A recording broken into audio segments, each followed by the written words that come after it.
বলার ছিল। বলেন তো, আমাদের রাইট আছে কি নেই দোল খেলার? আছে তো।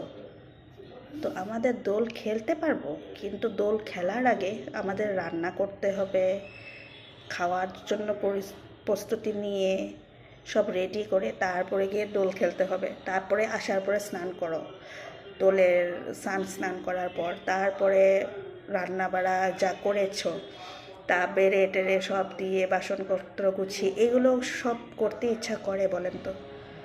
হ্যাঁ, আমারও তো ইচ্ছা করে যে শান্তিতে গিয়ে শুধু দোল খেলি, রেডিমেড খাবারগুলো খাই, খেয়ে একটু ফুর্তি ফাত্তা করি, কথাবার্তা বলি। আপনাদের কাদের কাদের আমার মতন ভালো লাগে না রান্নাবাড়া করতে, এই যে ফুর্তির মধ্যে? তার জন্য আমার দোলই খেলতে ইচ্ছা করে না। সব এসে কাপড় জামা কাপড় কাচো, পরের দিন আবার এগুলো। তো কমেন্টে বলবেন তো কার কার আমার মতন এরকমই ইচ্ছা করে।